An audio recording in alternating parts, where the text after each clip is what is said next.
recognize someone who recently sort of joined the OCE team. And so I hope that doesn't encumber anybody who's speaking their mind. But what we want to accomplish is some info sharing. Back, over time, people have talked about ways that we can develop ourselves, and how do we best do that. And one of the things that came through loud and clear is that people learn best from their peers as to secrets of the trade, or anecdotes and institutional memory on how things get done in ADG as well as in evangelism. So to that end, Wendy Tajman has been working with a group of people to put together a number of forums, but this one is the first that focuses on this peer info sharing. And so she's gotten together a bunch of people who have self-selected themselves as hopefully having something to offer, both meaningful as well as interesting, to share with the group. And again, this is a way for hopefully people to learn. Now, from what I understand of this, a little bit of the ground rules before I turn it over to Wendy. This should be, there is a structure to this, and Wendy will go through it, but myself and the other managers are being asked to bite their tongue and not censor or in other ways inhibit the free discussion that may come about. So if Fabio really wants to tell us what he thinks, we're going to let him do that. So I think it'll be interesting, hopefully it'll be fun. And anything else, Wendy, before we take the stage?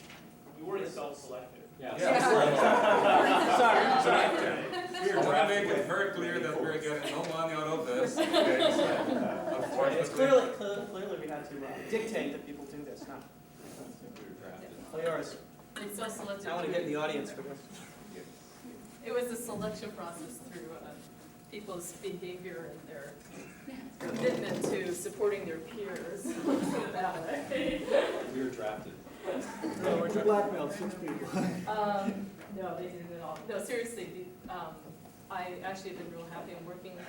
I'm talking with some folks and having a lot of people who have really great ideas and some techniques that they've developed over time, some rules that they've worked through for themselves. And one thing we all noticed is maybe because of transitions or whatever, that we haven't been able to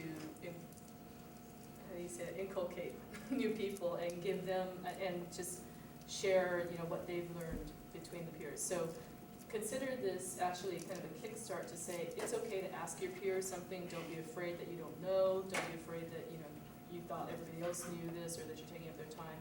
We really think that's the best way to keep the organization a strong team and also to make sure we're being as efficient as we can. While these are a bunch of evangelists, given the fact that we all work together on different issues, should be an opportunity for some of the people who are new to the group to learn more about what we do, how to react, how to work with us, how we should work with you, that type of thing. So, it should be very broad. Yeah. None of us come up with so you just have to come up. Nominated for best supporting.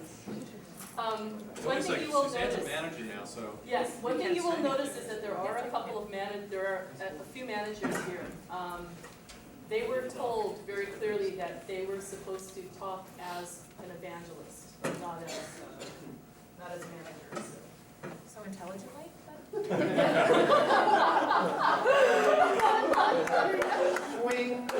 Perhaps for There's actually not much structure to this. It's actually going to be real simple. I'm going to throw a question up on the board, and people are just going to talk to it. Hopefully they'll say something insightful. And if we have time afterwards, then people can ask questions. And anything that you want to throw at them, you're welcome to. Should we have people introduce themselves? Yeah, most definitely. Start with that.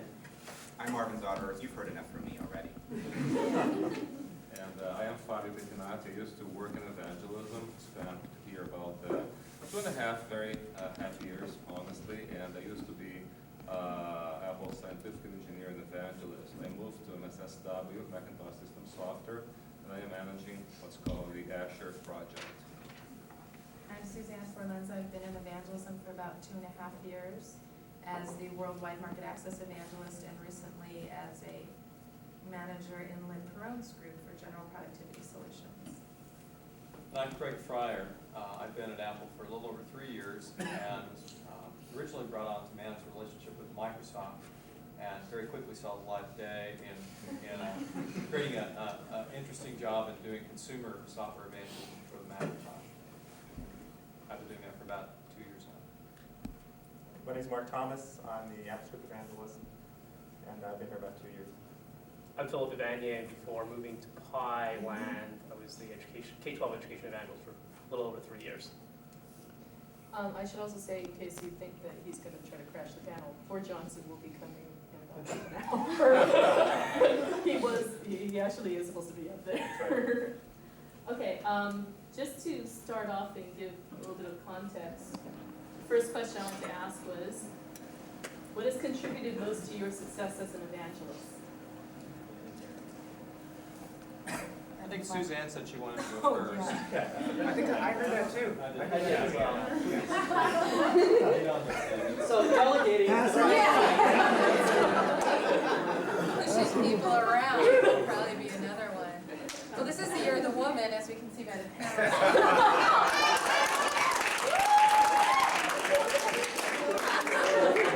By the way, for those of you who are new to the group, this is scores. Please join us. Where's the picture? See, this implies success. Oh, wow.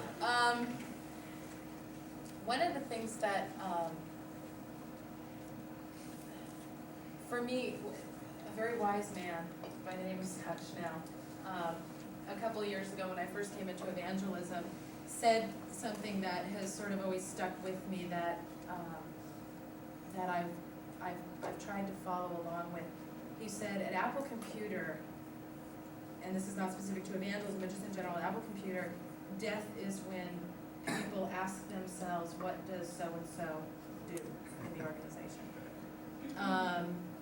And I therefore have felt it important to take opportunities that are available without being obnoxious and sort of self-serving, but take opportunities that are available to involve people in your area of work and have clear objectives and clear status reports that are sent out to people so that they understand what so-and-so does in a specific job and what is being accomplished with having that person there. And there is a fine line that I guess one must be careful that they are not being perceived as taking their limelight or exactly stepping up. But I guess there's two different things. There's stepping up, and then there's sort of managing up and managing around and such like that.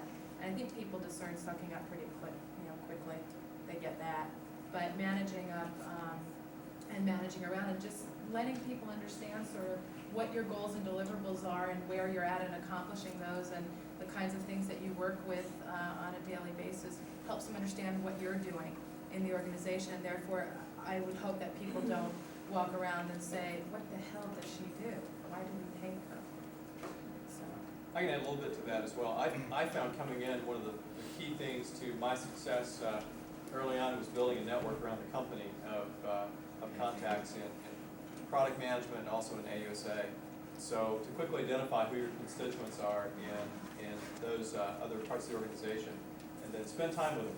When I first started in the Microsoft role, I went to key people in marketing, in ADG, and in product management and said, hey, what kind of agenda should we set for Microsoft going forward? And got them to help me define and refine that strategy.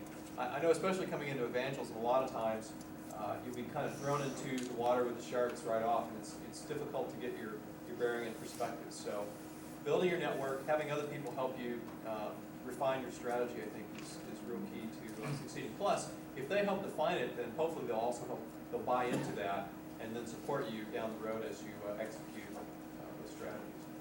I'll take that one step further, and one of the hardest things that I found is dealing with the thousands of different inbounds from various different people requesting your help today as though you're sitting waiting for your phone to ring from them and no one else. And that was probably that sort of goes on and on, and as soon as you start to get consumed with those inbounds, you can't do anything. You're sort of just spinning in this little circle. So effectively understanding where you add value and what you sort of push away and say no to nicely, and prioritize what needs to get done today in real time. The analogy I draw is you have a tray of food, figuring out which items, when they fall off the tray, make the least amount of mess when they hit the floor. So an inbound from Scully is sort of like a rotten egg. It makes a big mess when it hits the floor.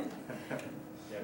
I mean, I think one of the points to bring up here is that there's a constant tension between the firefighting mode that could easily consume your daily job and eat up as many hours as you can put into it, and actually taking time to be proactive and stick to your own agenda. And so that for me has been sort of the toughest thing, and really what's sort of, I felt like gave me a leg up in a certain sense was just taking a couple days and writing out a plan for the next year or the next quarter for where I wanted my technology to go, with some deliverables that sort of seem like they're good ideas when I'm sort of thinking about how I'd want it to happen ideally. And then when you actually get in the fray of doing it, you look up and see, oh geez, I really ought to be heading towards this goal, and here I'm spinning my wheels doing something for somebody else. So just having those stakes in the ground as things to shoot for were really important. I was surprised that there weren't as many long-term plans as I would have expected in evangelism. So I mean, doing one was certainly a leg up. The other aspect was just learning to manage the in-basket of AppleLink. I think a lot of you just wanted to take yourself off evangelism $, and believe me, I wish I could too. There's a lot of stuff that comes in through there. And actually, I asked Alex Knight was an evangelist before, who was just phenomenal at getting back to you, right away, and that seems like a very important attribute. His sort of advice was, look, when it comes in your in-basket and you double-click it, that's a commitment to at least do something. And you're reading it, you're sort of scanning on the screen. And so do reply and send a 3-sentence link back saying, hey, these are my top-of-the-head ideas. I can't do any more with it, or I'll get back to it more. But at least you sort of put the ball back in their court immediately, and you've shown you've been responsive. So it's sort of the long-term and the short-term management. You want me to go now? Should I remove my shoes? No. Not many people, I guess, would say that, because there has been a lot of changes. But in any case, I think that my distinct colleagues, they talked about tactics, how to be successful. And I think I want to talk a little bit about a more philosophical approach. And before I do that, let me just say that I myself, and I don't know about you guys, but I feel a little bit embarrassed being here, because there is this assumption that we were or we are more successful than you are. And I think that this is bullshit, basically, okay? And I know that we've been recorded, but I hope that whoever sees this tape is going to be over 18, so I think it's fine. In any case, so I think that there are a lot of people in this room and people who used to work in evangelism who were more successful than I've been, I think. Now, there were two factors, I guess, that contributed towards my being, between quotes, successful. One is that when I came to this company, I believed firmly, and I still believe, that the Macintosh is a better. So I had the desire to really spread the news that the Macintosh was and is the best computer, better than anything else out there. So I had that motivation. And the other reason was that on my third day on the job, I met with our director at the time, Scott Schnell, in the boys' room. And Scott, he, while we were talking, and he told me that he wanted me to talk with this developer that I heard of the developer before. The company was not a Macintosh developer. They said, sure, I'll do that. But before I do it, I really want to find out what my boundaries are, okay? And Scott said, well, you have no boundaries. He said that. And he said, as a matter of fact, what happens is, you should try different things. And while you do that, you will eventually step on some people's toes. And depending on whose toes you step on, you will find out whether you hit a boundary or not. And you guys, you people who know me, you kind of know that I've stepped on a bunch of toes, And I think I took Scott's advice literally, and I tried many different things. Some of them were not kind of orthodox, were not very business-oriented, because I have no MBA. By the way, how many people here have an MBA? No, seriously, I want to find out. It's an educational process, so please don't be shy. Who has an MBA in this room, for Christ's sakes? Higher. Give me a break. Only a handful of people, gosh. There used to be more when I was here. So ignorance. We're learning. They're learning. They're learning. Okay. Yes. So I think that ignorance is bliss, and I tried a lot of stuff that worked. I tried a lot of stuff that didn't work, so I kind of corrected my course. But the bottom line was that I was really eager to experiment, eager to really work hard on my developers, making them successful, making Apple successful. So that's what I wanted to say. Marvin, bravo. So thanks. Do I deserve $50? We'll talk later. We'll talk. Well, it's always difficult to follow Fabio. But the three things that came to my mind in answering this question were having great management and knowing how to use it, challenging myself to continually develop my communication skills, and having focus. And I think on the first one, trying not to brown nose too much, although none of my managers are in the room, or Shirley or Jonathan. Of course, it's great to have a great manager who's good at guiding you, who has experience in this business, who's good at rewarding you and recognizing you and all those things. But one of the things that I found helped me be successful was not only what they did for me, but how I took advantage of what they could offer me. And I found myself getting better at managing up, at communicating to them what I was doing, at getting them sort of empowered to run interference with me as I did bigger and bigger things around the company. I found out what their particular skills were and learned ways that I could leverage those to help me or my efforts be successful. And frankly, part of being successful is being recognized for being successful. And there's a certain amount that your manager does in that regard, but there's a certain amount of self-promotion that you have to do, which is perfectly appropriate if done well. And I found that my manager was a great help in guiding me to do the right thing there. The communication skills part, I found a lot of what I did as an evangelist and a lot of my success as an evangelist sort of revolved around communicating, giving presentations, writing links, writing memos, influencing, persuading people inside the company, outside the company, managing conflict, working through others. And most or all of those things sort of revolved around developing myself in such a way that I got better at those things. Because when I came into this department, I had some experience elsewhere, but all those things I just mentioned, I wasn't particularly great at, I don't think. And luckily I had managers who kind of identified some things that, hey, you're doing these things well, but these things you need to improve on. Let's talk about how we can work together to do that. And I think communication is a lot about what being a successful evangelist is about. And lastly, focus. I found that I succeeded most when I stayed focused on the objectives that my manager and I had agreed on, but then sort of picked my spots as to where I was going to go above and beyond. What things I could do that I thought would make a big impact that were kind of outside of the box of my job.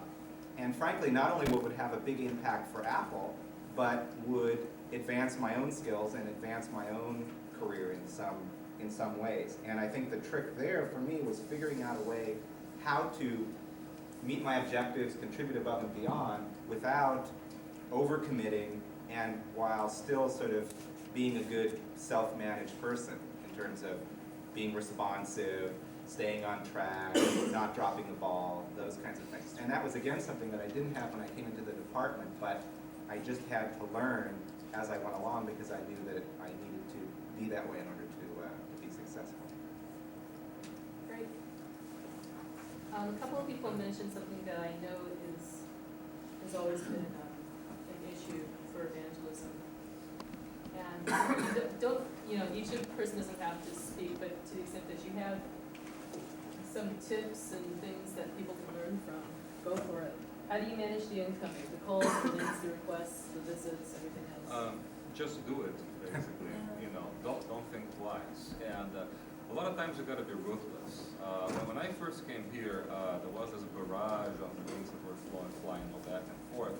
And then Bruce Bagnazini, our previous human interface god, he proposed that we should prefix link titles with FYI and some codes that would help us understand whether the message was important or not. So I decided to be very ruthless, and if somebody said FYI, and the title was non-descriptive and all that kind of stuff, I would just immediately, Command R, remove the sucker, basically. And a couple of times I removed something that I shouldn't, but anyway. But you gotta do, you got a phone call, in the morning you get 5, 6, sometimes 10 voicemail messages, and you go through them, and you deal with them, basically. I don't think that I've never, ever ignored one single voicemail. Sometimes it got to got very overwhelmed and desperate at a point, but I tried my best to really, go through all the voicemail messages, all of the quick mail, Apple Link messages, and make sure that I return, their calls. And that's basically it. For me, I think it was, the rules I kind of used were, don't blow people off, respond economically, per Mark's point, and use your support. Your AA or other people that are helping you can be real effective in helping you to manage your incoming requests. I guess, the way I sort of deal with it is effectively, especially the people outside the company that you work with on a regular basis, let them know how you want to be communicated with. Some people like voicemail, some people like link. I thought, training your constituents on how to communicate with you to get better response, but also, dealing with links and things in real time. I find it much, much easier to respond, like Mark said, in a sentence, and it's done with, than wait until the evening when instead of 4 links in my in-basket, I now have 20 to deal with. Just doing things in real time helps me a great deal. So I think everybody ought to be aware of the interesting feature in Apple Link called preferences, priority senders. So here you can put in Scully, Nagel, Loebner, Mrazek, Hadley, and it puts them all in black. So if you truly want to do the priority response to your food chain, hey, there you go. So, one way to manage us. You love Scully, Steve? Oh yeah, absolutely.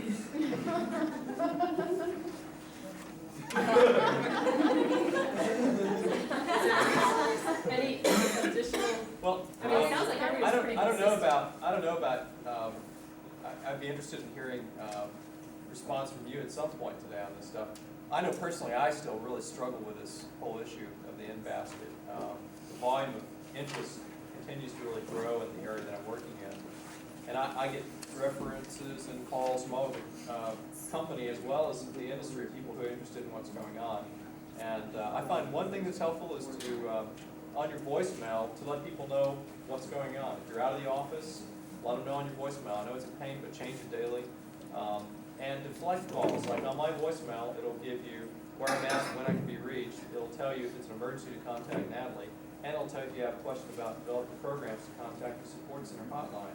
And developers have been doing that, and they appreciate it. In fact, one call the other day, and I picked up the phone, they said, no, I wanted to listen to your message. Yeah, okay, fine, boom.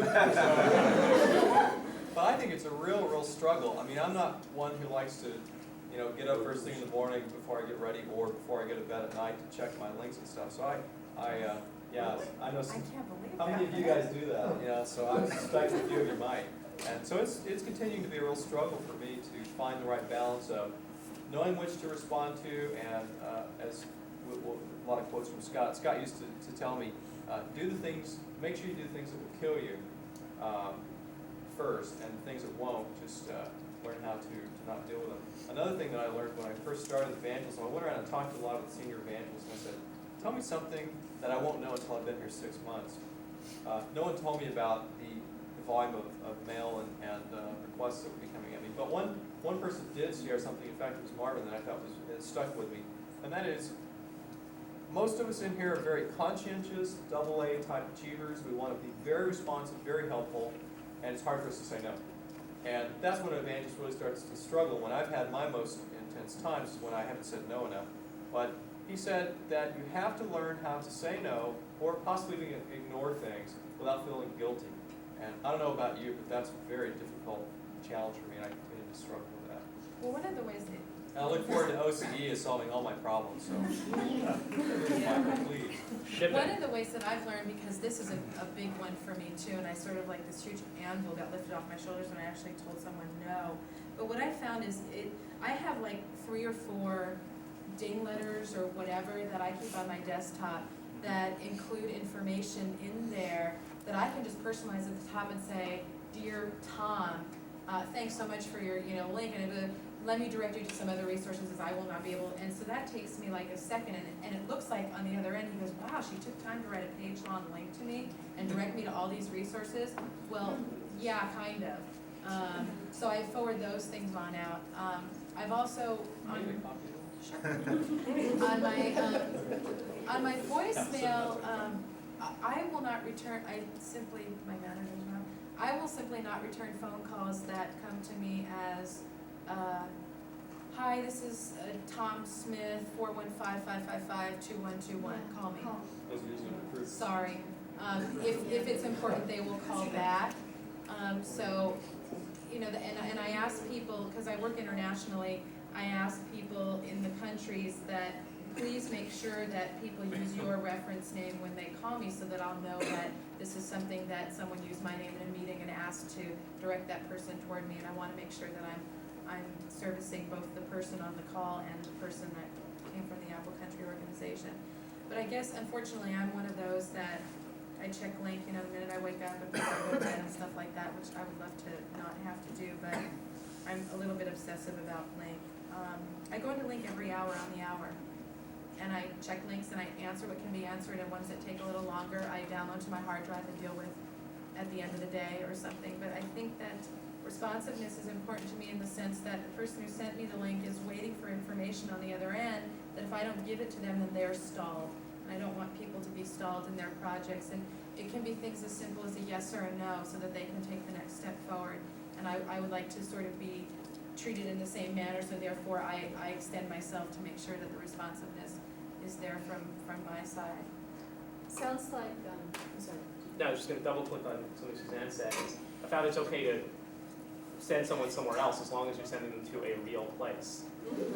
Like, it's okay. I mean, forwarding someone to the Apple operator when they're calling you is a little but people, like Greg said, and Suzanne, people are totally fine if you're sending them somewhere where they'll really get a response. And you quickly learn the groups around the company that you can send people to and they'll get a response, and the black holes. And that's okay. So it sounds like prioritization, which also means saying no or delegating appropriately, but also real-time reactions. I mean, real-time response is real important, even if it means going to Apple the whole time. Do other people have, questions? Do you have differences with that, or does that sound right? Ways you've done it that's been successful for you, you can share. We're just stimulating a conversation. We don't have all the answers. You I might do even have a blind question, leads. because you had mentioned this coding system that Todd had put up in place. Is that something you all use, and what are the common definitions? Because Yeah, we're starting to be on link this year, and we see, Great. and it would be really nice to be able to interpret what's coming our way. Yeah, we actually resurrected that at an AQM training session that we did a few months ago. One of the things I've actually seen AQM impact in a real positive way. One of the few. No real editorial there. That's your point. That's your point, Chris. So, anyway, That was the we most can- useful day. Yeah, it was really. We can forward that around, and in fact, I would suggest, I just met with Grover yesterday, and I told them about the system, and they want me to forward it to them, so, which is great, because now they'll start to use it, and I'll know what's important and what's not. Actually, if we can evangelize some parts of the rest of the company to start Yeah. using this, Your it'd be a constituents, big, yeah. big deal. So, let's see, we'll take the action item on that. I have another suggestion about communicating, and that deals with voicemails. I call a lot of people all the time in scheduling, and a lot of evangelists and a lot of people around the company. It would be great if everybody's voicemail was a little bit more consistent instead of just, "Hi, this is so-and-so, leave a message." If there's a way to get on somebody's calendar, if their area associate normally keeps their calendar, or if they do keep their own calendar and you'll need to wait for a call back, that kind of thing can save a lot of time and a lot of phone calls back and forth. And the other thing that'd be a big help is if everyone tags their name to their voicemail box, because that, if you do that, it automatically lets you reply by hitting 8, so you don't have to call the person. Okay. I wanna add just a few, one single comment with respect to responsiveness. I think that we all have to be responsive. However, we cannot go overboard. And I'm not saying that checking links every once in a while. once in an hour, it's too much or too little. I'm just saying that for me, I think it's kind of going a little bit overboard, because sometimes I can get, 5, at least when I used to be in evangelism, maybe 5 links per hour, whatever. And then sometimes it would take me maybe half hour to kind of really respond to those links, and it would interrupt my train of thought. So I think that everybody here should use their best judgment with respect to whether interrupt what they're doing to check links. And there are times when, sometimes I think that here at Apple, people think that, and I'm being very general, broad base here. People think that to be productive, you've got to be busy, okay? And sometimes you are busy doing the wrong things. So you've got to be very careful, because you might be answering a shitload of links, but this doesn't contribute to Apple selling more Macintoshes and more developers adopting our technologies and so forth. So be careful, please. There's been a lot of time. Oh, sorry. Somebody other. I'm double click on actually sort of do what Fabia do. I scan for my links, and I don't look at everything or read every link that comes through. I look at the title. If it's an FYI, I usually throw it out too. But one of the things I do is I set aside time to answer my links on my phone. And I don't go on a frequent basis. I check first thing in the morning, afternoon, and evening. But I usually set aside time. And I like to be focused like Fabio. If you're constantly stopping to answer phone calls and read links, it really takes a lot of energy to get back and focus on what you're working on. So I set aside time during the day to check it. How many other people do that? Where they sort of like 10, 2, and 4 or whatever? And just a comment, I can really identify with Suzanne. I don't know if it's an ethnic thing or what. The ultimate big deal. I go to bed thinking about how many links I left just before I went to bed. It's a major deal. Being sort of the new kid on the block, sometimes it's a little bit of a frustration in learning how to deal with it. But I can't just do it once or 3 times or twice a day, whatever. It's a constant. It's an ethnic thing, I do it too. Italian women unite. Nadia Santoni for Lanza. Send you to Apple Link Anonymous. I mean, I find that my workflow is I find a way to do it. I mean, I find it, it's a big relief to me when I open up Apple Link and there isn't a big gigantic black arrow. I've never seen that. Yeah. What does that look like? What does that look like? It's a big relief to me, so I don't know, I find a way to do it, and I think it can be done. It just depends on your work mode. I agree with both. I agree with Fabio that if it's going to be a half an hour downtime, once you open it, then you're right, you're interrupting yourself sort of every half hour. What I find that, and perhaps it's defined by what my role has been, is my product is communication, essentially. Because I don't evangelize the technology per se. I help developers understand market opportunities, and I communicate with people in other time zones, and I can't just pick up the phone at 2 in the afternoon and get somebody over in France, that type of thing. So Apple Link is a very important tool for me.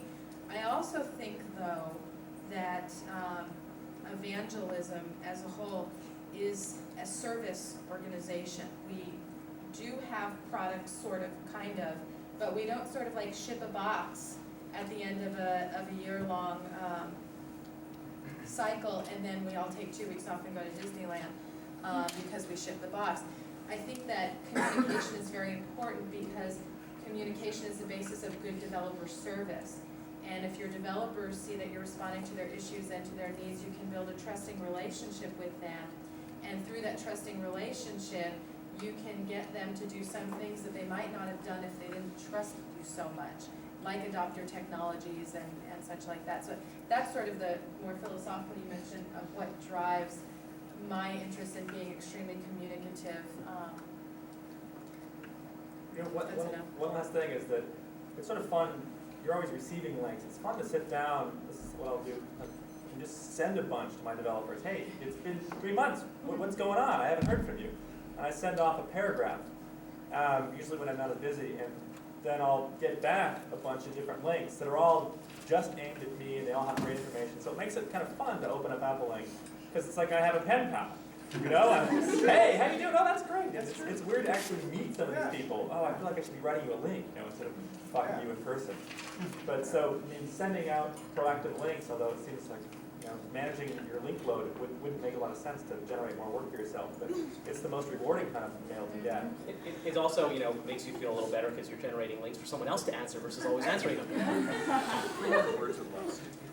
One thing I'd throw out for that, by the way, is links.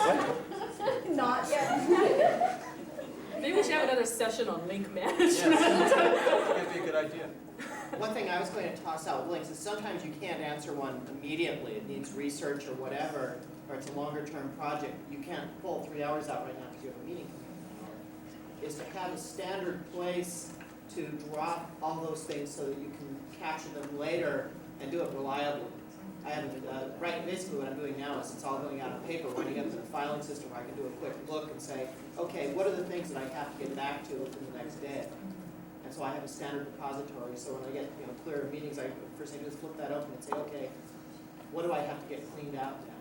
That's exactly what I do. Yeah. Okay, as fascinating as management is, I figured there's some other hot topics I think I'd like to hear people talk about, like, how do you say no? I want to answer that. There are two, because I guess I've taken so many courses, right, that that's kind of easy to say no. Oh, okay. No, I didn't do that. Somebody else did, one of my predecessors. But in any case, there are two kinds of no. Sometimes you have to say no to a non-developer, developer that you work with. Like, I'm sorry, I will not be able to help you in this particular, regard this particular project, if you will. Or I am no longer going to be able to support you because our business model has changed. And that's kind of a death, basically. But hopefully, the evangelist has had a chance to establish a very good rapport, a very good relationship with the developer, for him or her to understand that, the evangelist will not be there forever, basically. And then sometimes you have a lot of cold calls like, Fabio, I heard your name, somebody else mentioned that you're doing evangelizing blah, and have I got something new for you? I have discovered whatever, I'm developing this and that. And, usually what I did at that time, I asked the developer to send me some written information, because you never know. Sometimes you get a kind of a cold call, and you find a gem out there. So you've got to be a little bit careful. But quite often what happened was that I would analyze the information that the developer had sent me, and I had kind of a very politely written ding letter that Scott had crafted, and I had polished even more. Up to a point that the developer wouldn't even know whether I was dinging him or not.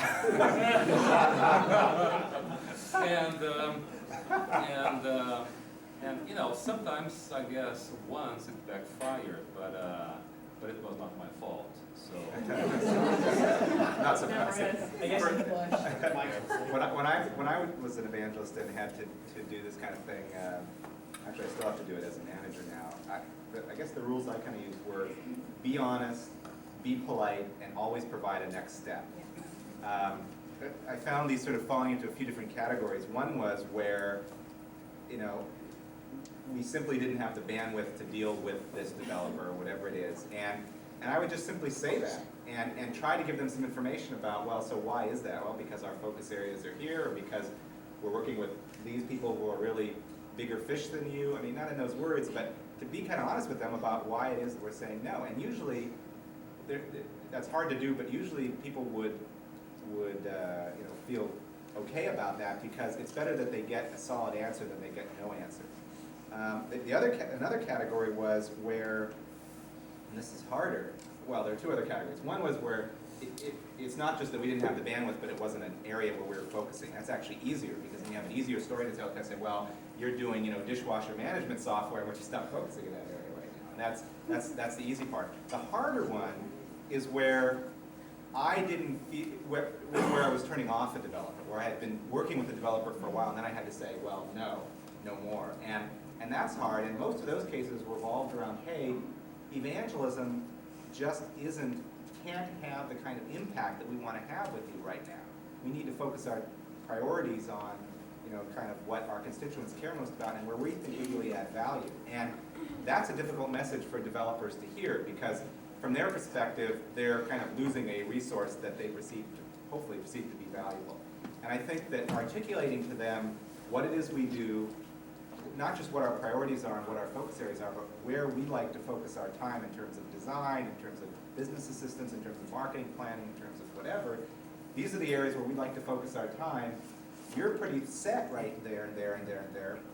We're going to focus elsewhere now, but here's the next step for you. And that might be they're tied into this marketing organization and that marketing organization at Apple that really keeps the Apple developer connection that they want. So offering them that kind of next step usually was the right way to proceed with someone that we were turning off.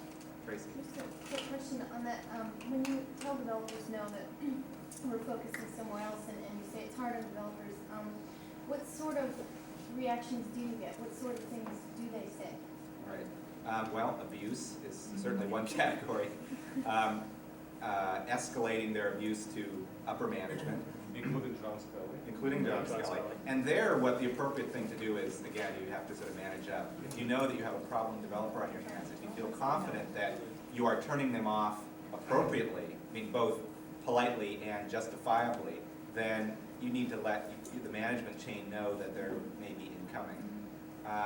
And we get reactions that kind of say, okay, I understand that you're not going to be able to support us, but tell us more about how we can get what we need from other parts of Apple, which I think is okay, and I think we can do that. Does that answer that question? Do people have other I guess thoughts on the that? one other thing I'll let people know is usually you'll get the threat from the developer, well, I'm going to call John Scully's office. And you can sort of pick that up in their voice before they say it, and let them know that it's okay to go and do that. Because if they know you're prepared for it, you probably won't have to deal with it. I think another thing in saying no is to preempt the no's by positioning what you do. So many developers and perceptions outside of Apple are that you need to have an evangelist. If you're anybody, you've got to have an evangelist. And we're perceived more as a Sherpa guide for the company as opposed to the technology driving group. So I think it's real important to let people know what you're working on in the vein of our existence in technology adoption and finding breakthrough products. It's going to be very important. And the other part of that is when I say no, I actually usually say yes instead of no. I'll say, yes, I'd like to redirect you to marketing, or and just to deflect folks to appropriate places. And again, harkens back to earlier comments. You really need to build your network if you're just starting, so that you can effectively delegate and deflect around. I have a tag team set up with consumer marketing, where the relationship we have is I find them, I help develop them, I give them initial exposure, and then I throw them over the fence, and they help get a lot of exposure in co-marketing. And when we explain it to developers, they stop calling me for add-on promotions and stuff like that. Yeah, Ryan. I think you can take out the word developer in the question and also put Apple employee. Right. Many of us get queries from other constituencies in Apple, particularly the technology evangelists, to do this or that. They always have, many people in Apple have like the technology that's going to save the Macintosh, and they want developers to adopt it this week. To right away put it in their applications, you should put in their applications. I mean, that's kind of natural. The tenor is there.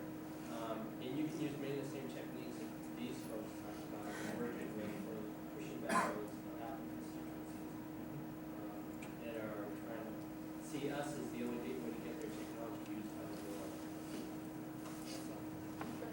Well, in our training organization, we run into that a lot as well, because we have people within Apple that think their technology is wonderful and they want us to do classes, a whole series of classes for them, and then we have developers pushing us from the other end and say, we need this training, and I think what most of us do is what Marvin said about being honest. I found that that's very useful. We say to them, we think that's important too, but we just don't have the resources to do that right now.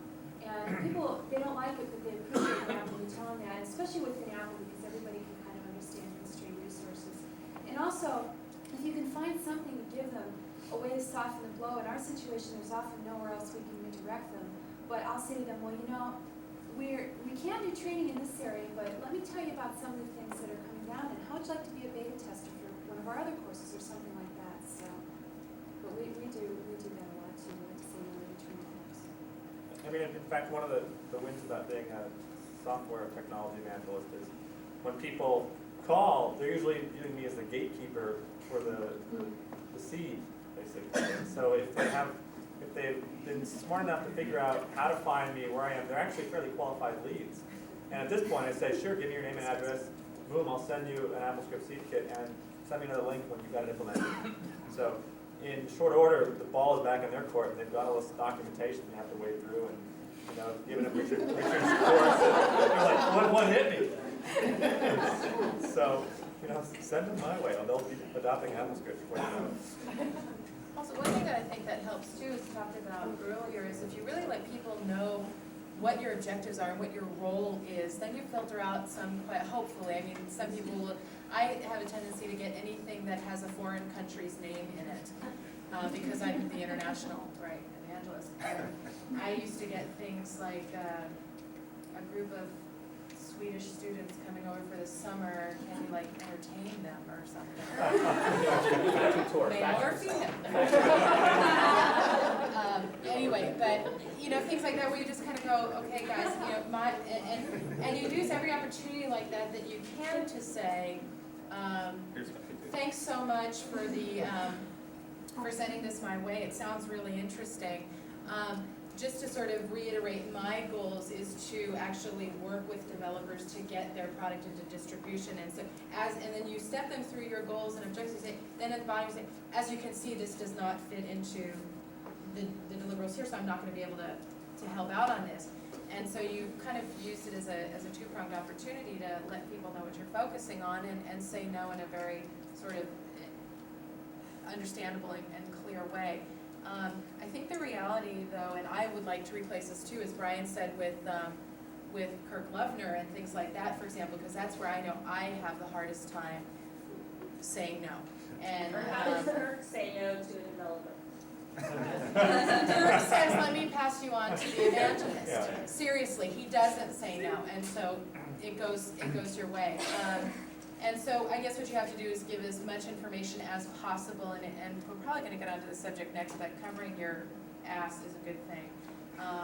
Save those kinds of things and make sure that where you said no and you have a sense and an instinct that this might be one of the rotten eggs that Philip mentioned, hang on to that in a folder that's called one-off action items or whatever, and so you have that, you've handled that.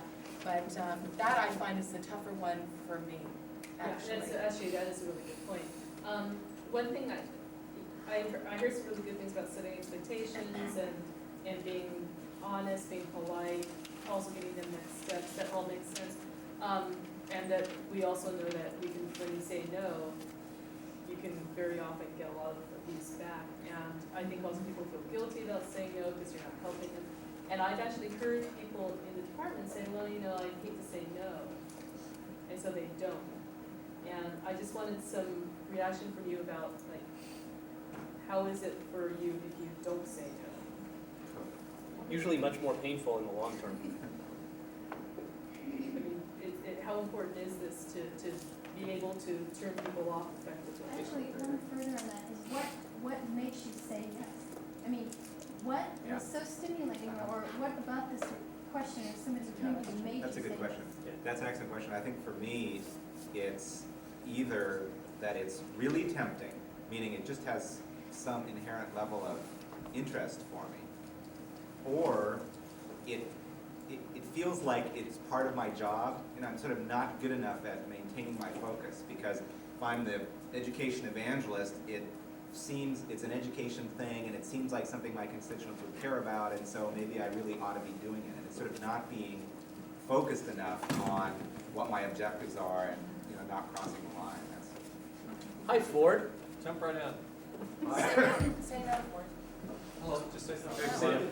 One of the other things is looking at, is it going to help me succeed in my goals? Is it going to help one of my constituents or my part of evangelism? Because there's sometimes you have certain expertise in an area, you can help someone out, and it's not that taxing. And is it going to help Apple? Because in a low sense, we're all here to help Apple. Now, sure, anything we do could potentially help Apple, but you've got to pick and choose carefully, or you're not going to get your primary job done. I think it's important to look around you and help the people around you. And also, does it help with constituents' needs? Is a big.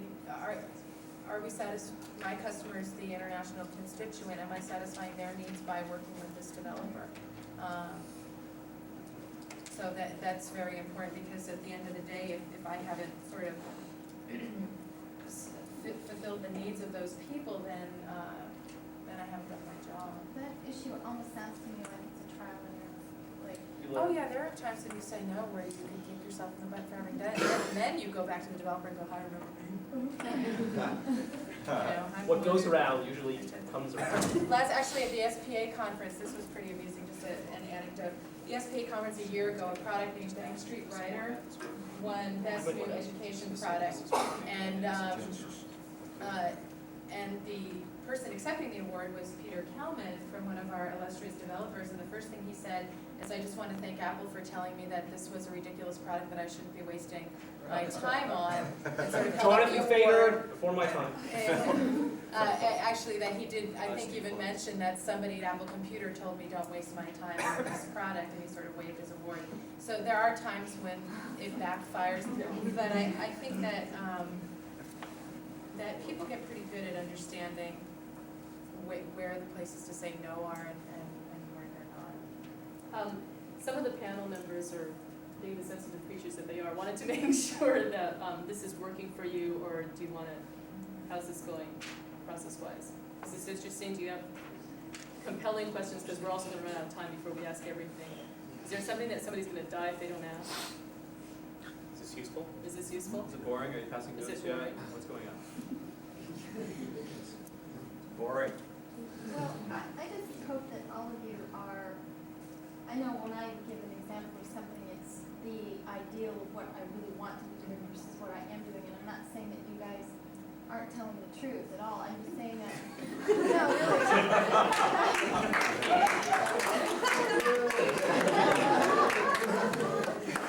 I just hope that,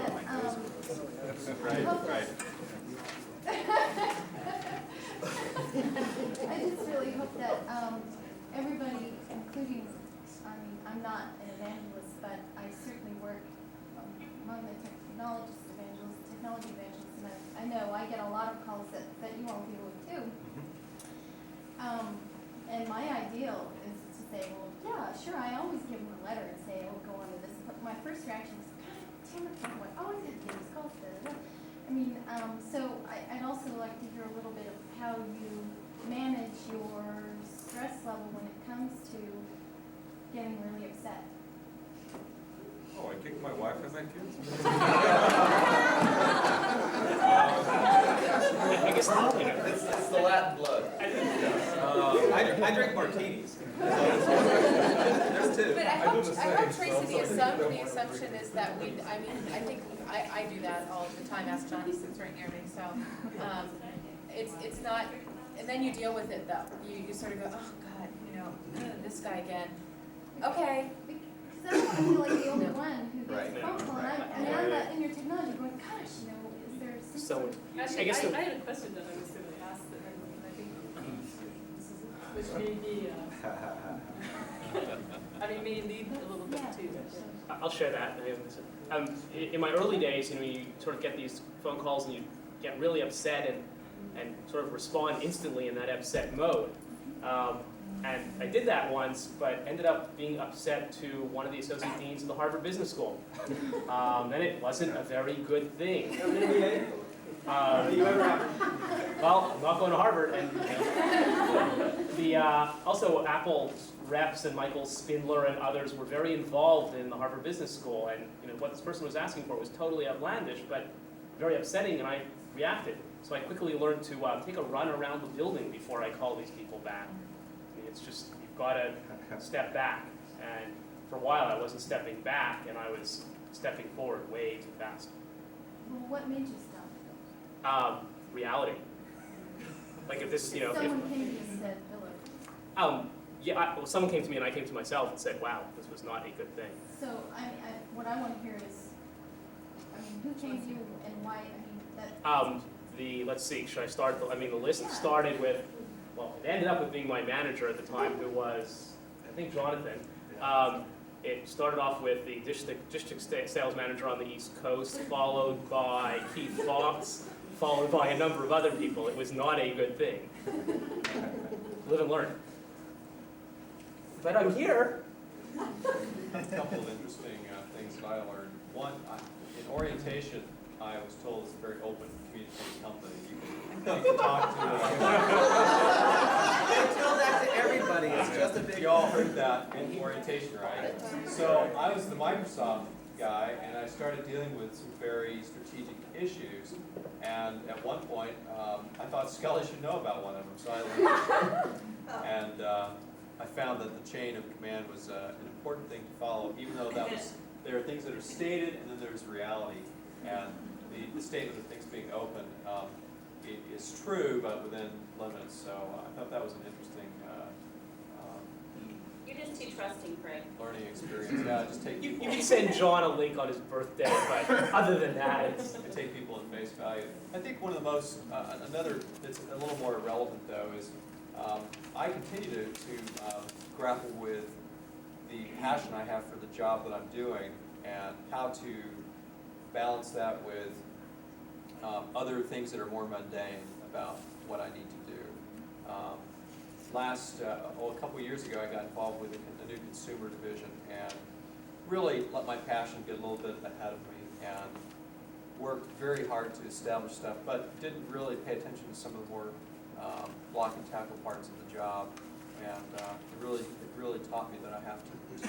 And some of the people in here are very passionate about what they do, and the work will always expand to fill your available time. So learning how to balance that, and focus, and have a life as well as what's going on in Apple.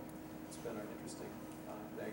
And I know that last year, with the support of my manager, I really have been striving to do that. Whether I go down in flames or not, I'm going to try to do that. Well, he's not, supposed to be wearing that hat, so I don't know. I don't know if that's specific enough, but. Yeah, one comes to my mind. I had a Scully experience too, actually. Of the first day I joined the company, I decided that I was going to inform all of my friends at Apple that Apple was, in fact, wise enough to extend me a job offer. And decided to include Scully on that list, which...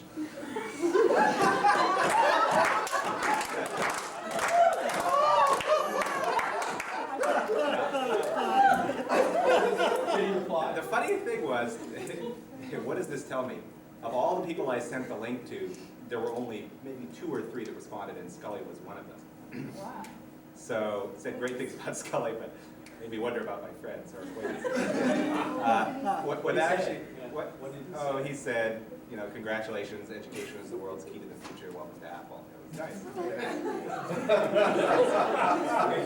So, but what that taught me was not just the chain of command thing, which is very important because my manager at the time made it clear that it was a stupid move. But more generally that I was a young buck, so. But that at Apple, Apple's kind of a weird place because in a way, it can send you mixed messages as a new person. On the one hand, it seems to be, democracy or maybe anarchy and not a lot of rules, not a lot of whatever. But then again, there in fact are a lot of rules or protocol or ways of doing business here that basically aren't committed to paper that it's important for you to learn. And that was my first exposure to the sort of unwritten code of how you most effectively get things done here. And again, going back to having great management, if you have somebody that's sort of been around and knows the ropes, they can clue you in pretty quickly. The other one I wanted to relate, though, is not an internal example, but a developer example, which kind of amounts to going too fast and not seeing the forest for the trees. I was working with a developer, and actually the CEO of a very, very large developer, and they had some big issues with our digital video and multimedia strategy and all that. And this was, I think, maybe 6 to 12 months before QuickTime came out, so QuickTime was rolling, and there were some things to show, and so I thought, wow, this is great. We, Intel and IBM was telling them all this stuff, and now we have a story that we can tell them about QuickTime. Great. And so I had the CEO fly up here, and didn't set his expectations well as far as, well, didn't understand what his needs were, and then didn't set his expectations well as far as what I was going to show and who he was going to meet with and what we were going to talk about. And so when he got here, he was expecting to sort of hear Apple's answer to DVI, basically.